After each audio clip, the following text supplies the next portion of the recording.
स्वागत है आप सभी का हमारे YouTube channel ultra GS classes में। आज हम आप सभी को जो है पीएच के कुछ ऐसे क्वेश्चंस बताने वाले हैं जो आने वाले सभी वनडे एग्जाम में आप लोगों को इन्हीं में से मिल जाएंगे। आपको जितने क्वेश्चंस बताए जा रहे हैं, अगर इतने क्वेश्चंस देख लेंगे तो आपको जो है पीएच से रिलेटेड क्वेश्चन देखने की आवश्यकता नहीं पड़ेगी। चलिए, सबसे पहले हम आप लोगों को पीएच का फुल फॉर्म बता देते हैं कि पीएच का फुल फॉर्म क्या होता है। तो आप जान लें कि पावर ऑफ हाइड्रोजन और पोटेंशियल ऑफ हाइड्रोजन, ये जो है पीएच का फुल फॉर्म होता है। क्या होता है? पावर ऑफ हाइड्रोजन और पोटेंशियल ऑफ हाइड्रोजन, ये पीएच का फुल फॉर्म होता है। तो आप लोग जान लें कि पावर ऑफ हाइड्रोजन और पोटेंशियल ऑफ हाइड्रोजन, ये पीएच का जो है फुल फॉर्म होता है। अगर कभी मान लीजिए ऑप्शन में ऐसा भी पूछे कि पीएच का फुल फॉर्म क्या होता है और दोनों में से कोई भी ऑप्शन अगर है तो आप जो है उसमें टिक कर सकते हैं। चलिए, अब हम लोग क्वेश्चन से चालू करते हैं। क्वेश्चन नंबर 1 देखेंगे। सबसे पहले आप क्वेश्चन देखें, समुद्र जल का यानी समुद्र जल का पीएच मान होता है। समुद्र जल का पीएच मान होता है यानी समुद्र जल का पीएच मान कितना होगा? अगर आपसे क्वेश्चन में पूछा जाए पेपर में तो आप क्या बताएंगे? ऑप्शन सुन लें। Option A 7.4, B 9, C 8.5, D 4.5। तो आप लोग जान लें जो इसका पीएच मान होता है समुद्र जल का, वो होता है ऑप्शन सी 8.5। क्या होता है? 8.5। चलिए नेक्स्ट क्वेश्चन की तरफ चलते हैं। क्वेश्चन नंबर 2, मानव मूत्र का पीएच मान है। मानव मूत्र का पीएच मान है। ऑप्शन सुन लें। A 6, B 5, option C 7.4, option D 5। तो हम जानते हैं कि मानव मूत्र का पीएच मान होता है 6। कितना होता है? 6 यानी 6। आगे चलते हैं नेक्स्ट क्वेश्चन की तरफ। क्वेश्चन नंबर 3 देखेंगे। जल का पीएच मान क्या है? जल यानी कि यहाँ पर पानी की बात कर रहा है, नॉर्मल पानी की। तो जल का पीएच मान क्या होता है? तो आप जानते हैं जल क्या होता है? उदासीन होता है, अर्थात उसका पीएच मान क्या होगा? 7 होगा। ध्यान दें, कितना होगा? 7। ऑप्शन नंबर सी सही है, बिल्कुल सही है। इसका जो है पीएच मान कितना होगा? 7 होगा। चलिए नेक्स्ट क्वेश्चन की तरफ चलते हैं। क्वेश्चन नंबर 4 देखेंगे। दूध का पीएच मान क्या होता है? दूध का पीएच मान क्या होता है? आप लोग जान लें। Option A 7.4, option B 7, option C 6.4, option D 2.4। तो यहाँ जो राइट आंसर होगा वो होगा आप लोगों का ये ऑप्शन नंबर सी 6.4। ये 6.4 क्या है? दूध का पीएच है। चलिए आगे देखते हैं। नेक्स्ट क्वेश्चन पर आते हैं। क्वेश्चन नंबर 5, मानव रक्त का पीएच मान, यानी यहाँ ब्लड की बात कर रहा है। कह रहा है मानव रक्त का पीएच मान क्या है? ऑप्शन सुन लें। Option number A 7, B 7.4, C 6.4, D 2.4। तो यहाँ पर जो राइट आंसर होगा वो होगा आप लोगों का ऑप्शन नंबर बी 7.4, 7.4। ये क्या है? आपके मानव रक्त का पीएच मान है। लेकिन मैं आप लोगों को बता दूं, यहाँ पर आप नोट देखिए, नोट में लिखा हुआ है यदि किसी व्यक्ति यानी कि किसी व्यक्ति के पीएच मान में 0.2 के परिवर्तन हो जाए तो व्यक्ति की मृत्यु क्या हो जाएगी? मृत्यु हो जाएगी। अगर किसी भी व्यक्ति के पीएच मान में 0.2 की कमी या वृद्धि हो जाए तो क्या हो जाएगा? उस व्यक्ति की मृत्यु हो जाएगी। चलिए, यह पूछा जाता है क्वेश्चन कभी कभी, इसमें इसको जो है हम आप लोगों को नोट्स में लिखा दिए हैं। चलिए नेक्स्ट क्वेश्चन देखते हैं। क्वेश्चन नंबर 6, मानव आंसू का पीएच मान क्या है? यानी कि मानव आंसू का जो है पीएच मान क्या है? तो आप जान लें 6.4, option number A, option number B 7.4, option number C 2.4 और ऑप्शन नंबर डी 7। यानी कि आप जान लें यहाँ पर जो मानव रक्त का पीएच होता है, जो मानव रक्त का पीएच होता है वही मानव के आंसू का पीएच होता है, यानी कितना 7.4। ऑप्शन नंबर बी बिल्कुल राइट आंसर, बिल्कुल राइट आंसर 7.4। चलिए आगे देखते हैं, क्वेश्चन नंबर 7 देखेंगे। नींबू, नींबू का पीएच मान क्या होता है? आप लोग जानते हैं नींबू क्या होता है, खट्टा होता है, अर्थात आप ऐसे ही जान लें कि उसका पीएच मान अम्लीय ही होगा। तो देखते हैं ऑप्शन। चलिए, option number A 7.4, option number B 7, option number C 6.4, option number D 2.4। तो आप जान लें कि नींबू क्या होता है, खट्टा होता है, और खट्टा नहीं बहुत खट्टा होता है। इससे हमको पता चलता है इसमें जो सबसे कम वैल्यू वाला होगा यानी 2.4, यही ऑप्शन नंबर डी क्या है, बिल्कुल राइट आंसर। ये नींबू का पीएच है, आप लोग जान लें। हमारा इससे पहले का वीडियो देखेंगे, उसमें हमने आप लोगों को बताया है पूरा अम्ल और क्षार यानी कि और उदासीन यानी कि पीएच को मैंने पूरी डिफाइन करके बताया है। तो आप उसको देखेंगे तो अच्छे तरीके से समझ पाएंगे कि अम्ल क्षार क्या है और उदासीन क्या है। तो यानी हम कह रहे हैं कि इसकी प्रकृति का पीएच जो होगा क्या होगा, नींबू का पीएच मान क्या होगा, वो होगा 2.4। ऑप्शन नंबर डी बिल्कुल राइट आंसर, क्या होगा 2.4।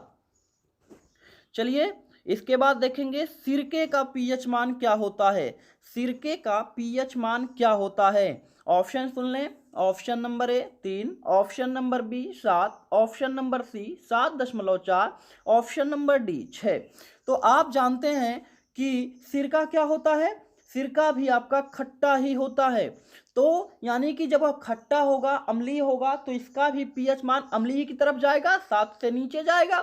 लेकिन इसमें जो सबसे छोटी वैल्यू है यानी कि 3, ये है सिरका सबसे खट्टा होता है, अर्थात इससे हमें ज्ञात होता है कि ऑप्शन नंबर ए यानी कि 3, कितना, सिरके का पीएच मान 3 होता है। चलिए नेक्स्ट देखते हैं, क्वेश्चन नंबर 9 देखेंगे। अम्लीय वर्षा का पीएच मान क्या होता है, अम्लीय वर्षा का पीएच मान क्या होता है। सुन लें आप लोग, ऑप्शन है आप लोगों का ए 4, ऑप्शन बी 5, ऑप्शन सी 9 और आप लोगों का ऑप्शन डी 10। तो इसमें आप जान लें कि जो राइट आंसर होगा वो आपका होगा ऑप्शन नंबर बी, यानी कि ऑप्शन बी जो है बिल्कुल राइट आंसर होगा। अम्लीय वर्षा का पीएच मान जो होता है वह क्या होता है, 5 होता है। अम्लीय वर्षा का पीएच मान जो होता है वह 5 होता है। चलिए अब हम आप लोगों को नेक्स्ट क्वेश्चन की तरफ ले चलते हैं। क्वेश्चन नंबर 10 देखेंगे। चाय का पीएच मान बताइए, चाय का पीएच मान बताइए। अब आप लोग सोच रहे होंगे चाय का पीएच मान, लेकिन क्वेश्चन आता है पेपर में कि चाय का पीएच मान बताएं, तो हमें पता होना चाहिए कि चाय का पीएच मान क्या होता है। जान लें, ऑप्शन सुने, option A 5.5, option B 5, option C 4, option D 9।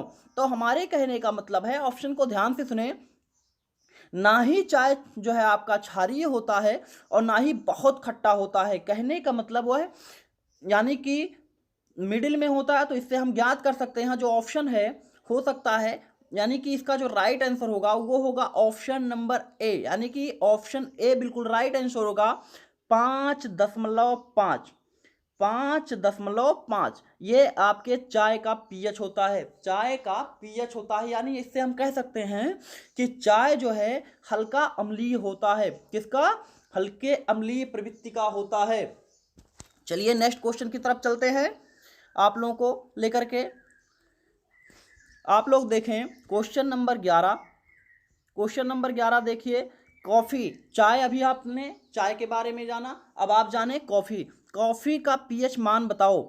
Question है कॉफ़ी का पीएच मान बताओ। अब आप जान लें चाय और कॉफ़ी, तो इससे आप समझ में आ रहा होगा। ऑप्शन देखें, option A 7.4, option B 7, option C 5, option D 9। तो आपको हम बता दें कि इसमें ऑप्शन सब समझ गए होंगे कि इसका आंसर क्या होगा, लेकिन आप लोग जान लें कि बिल्कुल चाय और कॉफ़ी में थोड़ा डिफरेंट होता है, तो इससे ऑप्शन सी यानी कि 5 बिल्कुल राइट आंसर। यानी कॉफ़ी का पीएच मान क्या होता है? 5 होता है। चलिए नेक्स्ट क्वेश्चन, क्वेश्चन नंबर 12 पर चलेंगे। बियर, बियर का पीएच मान कितना होगा? बियर तो आप लोग सुने ही होंगे। बियर का पीएच मान कितना होगा? चलिए ऑप्शन सुनते हैं। Option A 8, option B 6, option C 4.5, option D 2.8। तो आप जान लें बियर जो है स्वाद में कुछ खट्टा होता है, अम्लीय होता है, तो इससे आप जान सकते हैं कि इसका पीएच मान क्या होगा। बहुत अधिक खट्टा नहीं होता है, बहुत नॉर्मल होता है, तो इससे आप जानें कि इसका जो पीएच मान होता है वह होता है सी, ऑप्शन नंबर सी। ध्यान दें 4.5 क्या होता है? 4.5। यानी कोई पूछता है कि बियर का पीएच मान क्या होगा, तो आप जान लें कि 4.5 बियर का जो है पीएच मान होता है। चलिए आप लोग ध्यान दें, बहुत इंपॉर्टेंट क्वेश्चन है, आने वाले सभी वनडे एग्जाम में आप सभी से पूछे जाएंगे, और आप इतने क्वेश्चन को देखेंगे तो ध्यान से सुनिए कि इसी में से आप लोगों के पीएच के क्वेश्चंस मिल जाएंगे। चलिए नेक्स्ट क्वेश्चन पर लेकर के चलते हैं हम आप सभी को। टमाटर के रस का पीएच मान होता है, टमाटर के रस का पीएच मान होता है, तो आप जान लें, ऑप्शन सुने। Option A 2.5, option B 7.4, option C 4.1, option D 9। तो आप जाने टमाटर ना ही बहुत ज़्यादा खट्टा होता है और ना ही बहुत ज़्यादा कड़वा होता है, तो इससे हमें ज्ञात होता है कि इसमें एक ही ऑप्शन ऐसा है जो मिडिल में आ रहा है। वो कौन सा है? 4.1। क्या है? 4.1, यानी कि ऑप्शन नंबर सी बिल्कुल राइट आंसर, बिल्कुल right answer option number C, यानी 4.1 इसका पीएच मान होता है। किसका? टमाटर का। अगर आपसे पेपर में आता है, कहता है कि टमाटर के पीएच मान को बताएं, तो ऑप्शन देखेंगे तो आपको 4.1 मिल जाएगा। चलिए नेक्स्ट क्वेश्चन की तरफ हम आप सभी को लेकर के चलते हैं। क्वेश्चन नंबर 14 देखेंगे, बहुत इंपॉर्टेंट क्वेश्चन। पीएच स्केल की खोज किसने की? अभी तक तो हम लोगों ने पीएच देखा, अब देखें पीएच स्केल की खोज किसने की। सर्वप्रथम पीएच स्केल की खोज किसने की थी? तो आप जान लें option, option A Newton, option B सारेंस, ऑप्शन सी मैक्सवेल, और ऑप्शन डी आपका है आइंस्टाइन। तो आप जान लें कि जो पीएच का खोज किया हुआ था वो कौन थे? वैज्ञानिक कौन थे? वो फारेंस थे। कौन थे? सारेंस, यानी ऑप्शन नंबर बी बिल्कुल राइट आंसर, बिल्कुल राइट आंसर। पीएच स्केल की खोज सारेंस ने की थी। चलिए नेक्स्ट क्वेश्चन की तरफ हम आप सभी को लेकर के चलते हैं। क्वेश्चन नंबर 15 देखेंगे, यानी कि प्रश्न नंबर 15 देखें। चलिए पीएच मीटर की रेंज कहाँ से कहाँ तक होती है? पीएच मीटर की रेंज जो होती है अम्लीय, क्षारीय और बेस को जो प्रदर्शित करता है वह कहाँ से कहाँ तक होती है? तो ऑप्शन सुन लें आप। ऑप्शन ए 1 से 14 तक, ऑप्शन बी 1 से 99 तक, ऑप्शन सी 0 से 14 तक, ऑप्शन डी 1 से 13 तक। तो इसमें आप लोगों को परेशान होने की आवश्यकता नहीं है। मैं आपसे बार बार कह रहा हूं, अगर पीएच के बारे में डिटेल से पढ़ना है तो आप लोगों को हम बता दें, हमारा इससे पहले का वीडियो देखें, आप लोगों को क्लियर हो जाएगा। लेकिन मैं आप लोगों को यहाँ बता दे रहा हूँ, कुछ बच्चे इसी में जो है गड़बड़ करके आ जाते हैं कि उन्हें ये कन्फ्यूज हो जाता है कन्फ्यूजन कि हम 1 से 14 तक पीएच स्केल की रेंज होती है या 0 से 14 तक। तो आज आप लोग क्लियर कर लें कि जो पीएच की रेंज होती है वह होती है 0 से 14 तक, यानी 0 से 7 के बीच होता है अम्लीय, 7 होता है क्षारीय, और आपका नहीं 7 होता है उदासीन, और हम आप लोगों को बता दें 7 से 14 तक होता है आप लोगों का, 7 से 14 तक होता है आपका क्षारीय। यानी कि 7 से 14 के बीच क्षारीय, 7 आपका उदासीन, और 7 से 0 तक के बीच में क्या होता है? अम्लीय। तो आप यहीं पर ध्यान दें कि इसकी रेंज क्या होती है? 0 से 14 तक। कभी गलत मत करके आइएगा, आप लोग बिल्कुल ध्यान से सुनिएगा क्वेश्चन को। चलिए नेक्स्ट क्वेश्चन को देखते हैं। क्वेश्चन नंबर 16, बड़ी आंत का पीएच मान क्या है? बड़ी आंत का पीएच मान क्या है?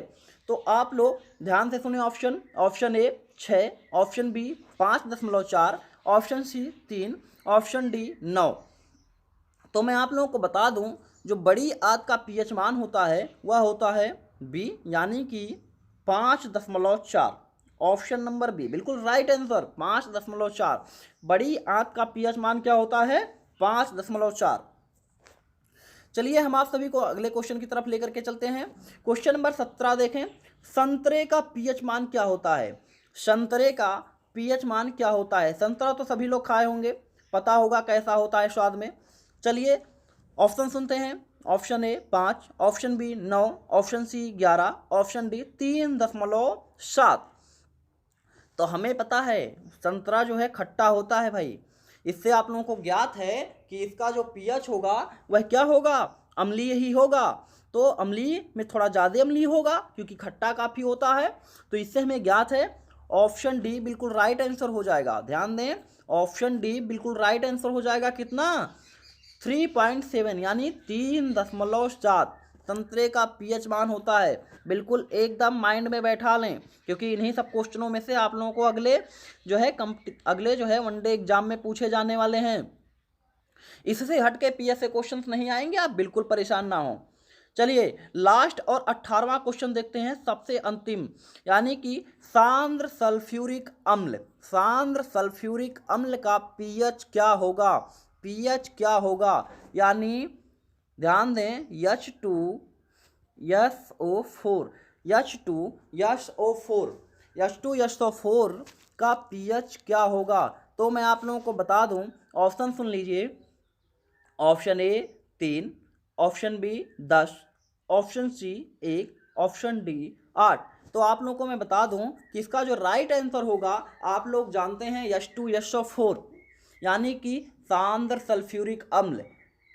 इसको साधारण भाषा में कहें तो तेजाब भी कह सकते हैं। तो बहुत खट्टा होता है, यानी कि बहुत अम्लीय प्रवृत्ति का होता है। तो इसका पीएच जो होगा ये सबसे छोटी वैल्यू हो सकती है। क्या? ऑप्शन नंबर सी बिल्कुल राइट आंसर, पीएच 1 होगा। अगर आप ऐसे ही ज्ञात कर लें कि अगर पीएच किसी का 1 है तो वह कितना खट्टा हो सकता है, यानी कि जो H2SO4 होगा, यानी कि सांद्र सल्फ्यूरिक अम्ल जो होगा वह कितना खट्टा होगा? बहुत काफ़ी अम्लीय होगा। तो आप यहीं से ज्ञात करें कि क्या है? ऑप्शन नंबर सी बिल्कुल राइट आंसर है आप लोगों का। इसी के साथ हम आप लोगों को 18 क्वेश्चन को लेकर के आए हुए थे, जो आपके आने वाले सभी वनडे एग्जाम में बहुत इंपॉर्टेंस देंगे। आप जो है इतने क्वेश्चनों को ध्यान से देख लें। आप लोगों को इन्हीं क्वेश्चनों में से आगे सभी पेपर्स में आप लोगों को इन्हीं क्वेश्चनों में से मिल जाएंगे। आप बिल्कुल परेशान ना हो। बस हम आप सभी को बताना चाहेंगे, हमारे जो है YouTube channel ultra GS classes को आप लोग सब्सक्राइब करें, शेयर करें और लाइक करें, जिससे हम आप लोगों के लिए और बेहतर कंटेंट लेकर के आएँ। आप बिल्कुल परेशान ना हो, हम आप लोगों को बेहतर से बेहतर कंटेंट प्रोवाइड करेंगे। जो आने वाले जितने भी क्लासेज हैं, आप लोगों को कभी भी कोई समस्या नहीं आएगी। आप लोग जान लें, आगे होने वाले पेपर्स जैसे एनटीपीसी का है, रेलवे एनटीपीसी का है, लेखपाल का आने वाला है, तो इन सब में जितने भी क्वेश्चंस आएंगे, पीएच से अगर क्वेश्चंस आते हैं तो आप बिल्कुल परेशान ना हो। इससे बाहर एक भी क्वेश्चन नहीं जाने वाला है। तो आप लोग बस यही कहेंगे हम आप लोगों से कि आप जो है चैनल को सब्सक्राइब जरूर करें, और सब्सक्राइब करने के बाद बगल में जो है आपका बेल आइकन दिखता है उसको ज़रूर दबाएं, यानी कि जिससे हमारे वीडियो का फर्स्ट नोटिफिकेशन आप पहले प्राप्त कर पाएँ।